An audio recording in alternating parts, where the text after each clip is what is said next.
माँ मैं खेलने जाऊं? उस महीन जालीदार टाट के एक कोने से झांकते हुए उसने पूछा।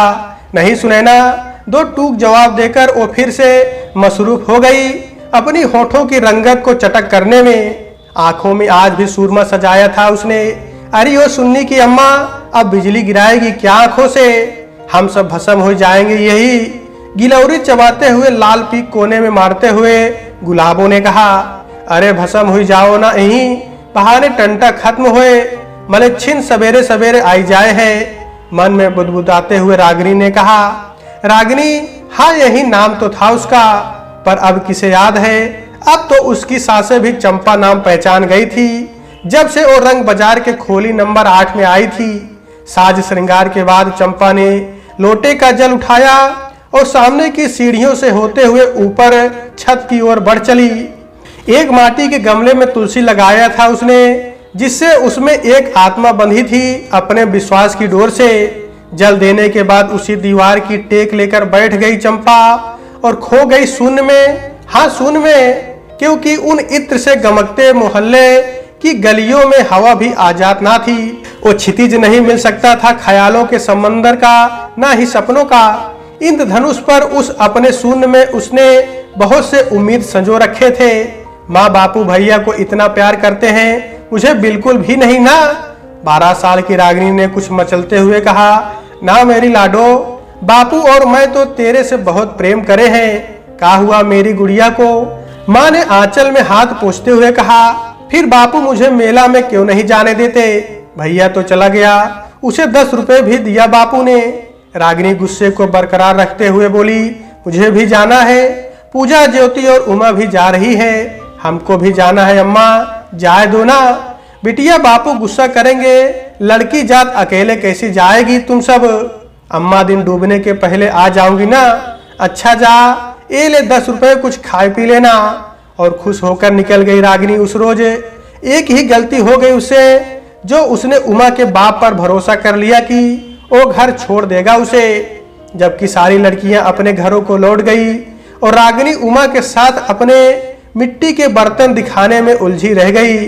चाचा ने घर छोड़ने के नाम पर रंग बाजार को ही घर बना दिया। ऐसा नहीं कि रागिनी लौटी नहीं घर। जब 4 सालों बाद गांव को गई तो खबर हुई बापू ने फांसी लगा के जान दे दी और अम्मा भैया को लेकर जाने किस देश चली गई। गांव वालों ने कहा था कि रागिनी अपने आशिक के साथ रफू चक्कर हो गई। चरित्रहीन लड़की ने घर उजाड़ दिया आशिकी में। उस रोज कहीं और ठिकाना ना था। जब लौटी तो इस बात का एहसास हुआ कि एक नया बीज उसके भीतर पल रहा है। अबोध सी उम्र में सुनैना आ गई थी उसकी गोद में। अरे वो चंपा जल दे रही है कि मर गई?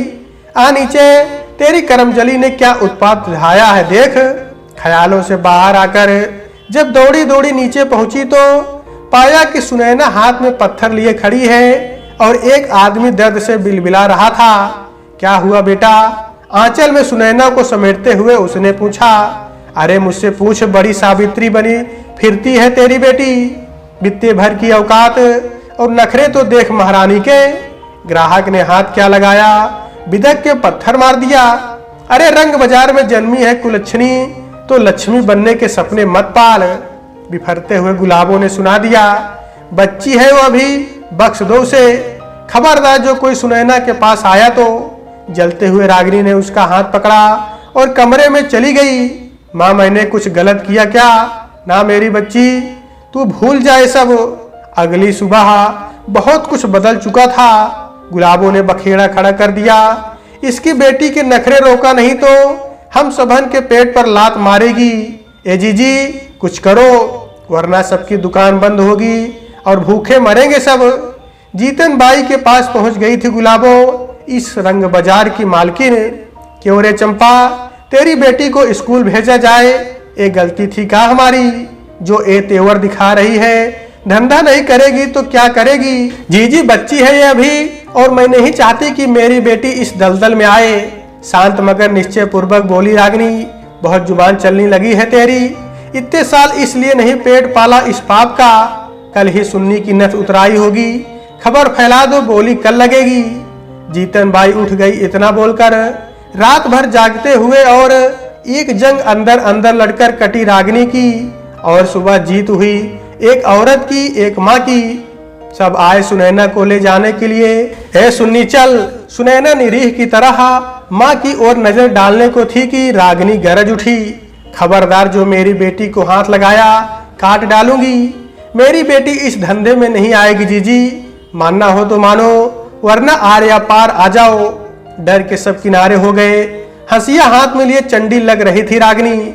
मर्द नहीं है तू, किस किस से बचाएगी तू इसको बोल। अच्छा है मेरी बेटी मर्द नहीं, वरना मैं डर में जीती उम्र भर की, खुद के जानवर की भूख मिटाकर कहीं किसी को चरित्रहीन न बना दिए।